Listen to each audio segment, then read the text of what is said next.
Master your hot yoga practice with this secret, and I say secret because not many people are doing it, expert tip. 44 years teaching yoga, I consider myself an expert. I'm going to tell you what the secret is right away, but it's not just knowing the secret. It's knowing how to use this information to change our execution, and I guarantee your practice in the Bikram world, Barkan world, Ghosh world, hot yoga world is going to soar. You're going to get better right away. I guarantee it. So what's the secret? I told you I'm going to give it to you right away. Rochelle, give us a drum roll.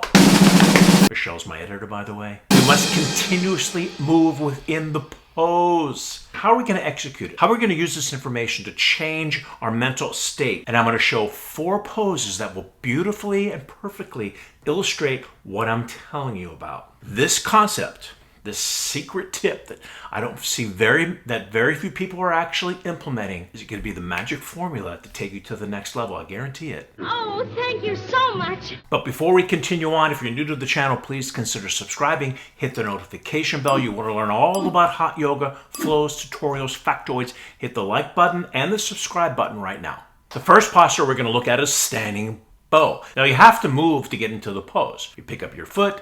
Arm is up in the air, your body comes down as you kick the leg back, and this is one of the first big mistakes people are making, and I've covered it many times before on the channel. People are kicking way too high too soon. The Bikram script, the Bikram dialogue tells you to kick up as high as you can. It's a mistake. Back to standing bow, just to remind you, 40% is the back bend. That happens automatically in standing bow. You want to let it happen. You don't want to overarch your back. Just let it happen automatically. 20% is the shoulder you're kicking with and the back hip you're kicking with. So what's the remaining 40%? Another drum roll, Rochelle. The hamstring flexibility of your standing leg. So if your hamstring is not that flexible and you're kicking too high, you won't be able to get down far enough. So you want to kick up just enough to get your stomach parallel to the floor, which is absolutely key. Now back to the continuously move thing. This is what I see people do. They kick up as high as they can. They start to go down. They have to go down. They have to move. And then they get stuck. And they stay up there in the clouds. I used to tease people in my class. I would come along with a Kleenex and say, you're so high in the clouds and the altitude, you're going to get a nosebleed. Then that's funny. That's funny. Here, you can wipe your nose with the Kleenex. Get your body down. Bikram used to always say, get your body down. In fact, the old days, Bikram had us fall forward at the end of the pose and touch your hand to the floor. That's how far down you need to go to get the hamstring stretching. So how high do you kick initially? Again, everybody's different. It depends on the flexibility of your standing leg. The advanced people have to kick all the way up in the very beginning, but they have the flexibility in the hamstring to lower down to get to stomach parallel to the floor. That's your goal, stomach parallel to the floor. And I see this as I observe a lot of classes in the hot yoga world. People kick, kick, kick. They lower down as far as they can. Really, it's not far enough because they kick too high, and they just stay there. They're just stuck in cement. They don't move, and they wait for the teacher to say change, and then they come out of it, and that's the mistake. So how are we going to implement the secret? We must continuously move within the pose. So what's going to change? You're going to not kick so high, get your body down, depending on how flexible you are. Get your body down where the stomach's parallel to the floor. Once you get down to that point, now you need to kick. Now you have to feel your body elastic. You're reaching the arm forward. You're releasing the shoulder and the hip joint. You're feeling that hamstring stretch, because that's going to be, remember, 40%. The other 40% is the back bend. The extension of the shoulder and the hip is the remaining 20%. You're feeling your body stretch and move within the pose. The only time you're staying still is when you've mastered the pose, when you finally straighten your leg in that standing bow position. 99.9% of the people are not able to straighten their leg in the standing bow. They have not reached the full expression. Therefore, they must kick. They must reach. They must feel their body pliable. Show off. Don't worry about the balance. Your balance is fine as you're reaching your arm forward and kicking your leg backward. You're going to stay balanced. And here's one more last tip for standing bow. And that tip is people are too concerned with their balance. So they're putting all this effort on reaching the arm forward, kicking the leg backward, lowering down even though they're not low enough to get to that point, and then they stop and they're stuck. And the reason why they're stuck is because they've used so much effort. They've used 80-90% of their effort to get down to the position. Now it's time to kick and they're spent. They run out of fuel. What you have to do is the opposite. Use 20% of your effort to get down to where you need to be. Not kicking up so high, again, depending on that flexibility. I have to kick way high to release my back leg. We only use 20% of our energy to get down to our starting position where the stomach's parallel to the floor. And now it's time to kick. We have 80, 90% left in the tank. We have fuel in the tank to reach the arm forward, to kick that leg backward, to feel our body elastic, to continuously move in that pose. And that's how we're able to extend and stretch our body to get to that final position, the last place of stillness. Now, sometimes people may use the argument of Patanjali, because Patanjali in the Yoga Sutra says you need to be still in your asana. But he wasn't talking about the Hatha Yogi. Hatha Yoga came 1,000 years after Patanjali. He was talking about sitting in your posture. Asana actually means seat. So the yogi's sitting in his asana seat so he can sit in meditation for long periods of time. He wasn't talking about the Hatha Yogi. And the standing postures, and I've said this before in my videos, really didn't they didn't even call the standing poses until about 100 years ago. So the way we practice yoga now in this very athletic form, in this physical exercise form, definitely exaggerated in the vinyasa world, definitely exaggerated in the Bikram Barkan world. We need to move, we need to stretch, we need to continuously move in our pose. The next pose we're going to look at is our version of half moon pose. Krishnamacharyan pose, they call this posture half moon. We call this posture half moon. In the Bikram Barkan world, we hold this pose for a long period of time. In the Bikram world, especially in the first set. That's why I want you to think about first set and second set being different. The first set, in the beginning of the first set, because I mentioned this in the beginning of the video, beginning, middle, and end. In the beginning of the first set, you don't want to go down too far.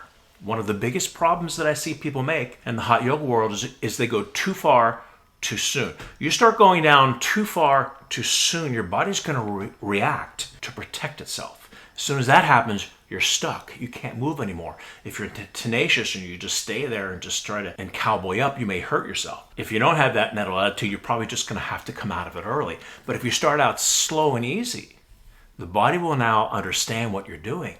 The body will now allow you in and respond, not react. And as it responds, the body becomes more pliable. So think beginning, middle, and end. As you push your hips left, you're reaching your arms right. And you're going to go a little further with each exhaling breath. You know in your mind, you have to have this internal clock. You know it's a long pose. Therefore, you have to take it easy in the beginning. At the end, you can start to go for it. At the end, you can start to go further. Chest out. Hips left. You don't want to just stay stuck in concrete.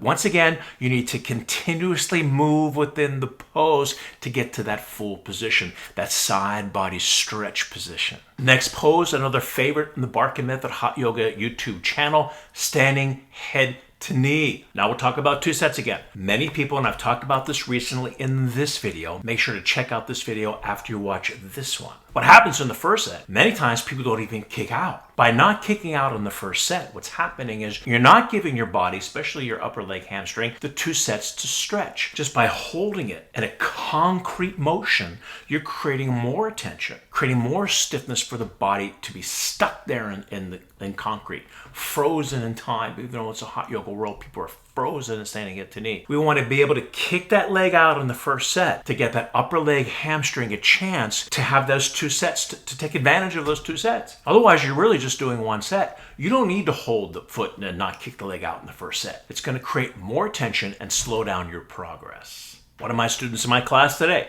his name is Paul. He's doing the position. He's stronger than he is flexible. So I'll go over to him and he's doing the pose. I say, Paul, what's your primary thought right now? And what he said to me was the exact answer because he's been taking my class and he knew where I was coming from. He says, softening. Yes, if you're stronger than you are flexible and standing head to knee, you're strong enough. You don't have to worry about holding on tight because now you're limiting your range of motion. We need to extend more. We need to soften. We don't want to hold on with our forearms and our wrists. We're holding on with our hands. We're extending that leg out. You're going to get out of the concrete stuck position by softening. Now, I have another student named Hazel who's the other side of that coin where she's very flexible. She can straighten her leg out and standing head to knee in the first second, but she doesn't have the strength to maintain and hold that position. So she has to think in the opposite of Paul. She has to think strong and solid and hold that position to kick that leg out from that pose. And the fourth pose is not in the Bikram world, definitely in the Barkan world. It definitely was a posture that was developed more in the southern part of India, up in the northeast, in Bengal, in the city of Calcutta, where our yoga came from. They weren't practicing it. And I'm talking about downward facing dog. It's a wonderful stretch. It opens all the areas of the body at the same time.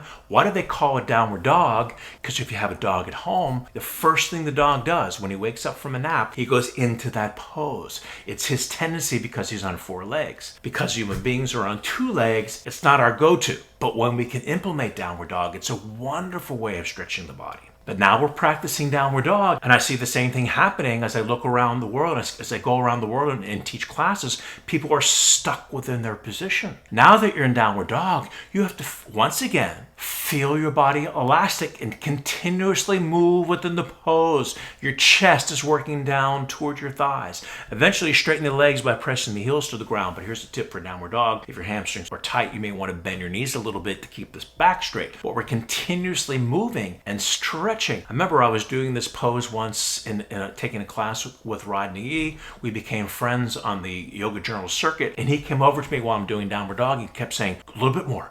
Exhale and go lower. Try to get your head to the ground a little bit more, because he had the concept. He understood it. Being a senior yoga teacher, he already knew the concept. We need to continuously move within the pose. You don't want to strike the pose like Madonna and stay there and be stuck in time. So let's go back to the only time that you're still within the pose is when you mastered the asana. When you've mastered the asana, then you stay there.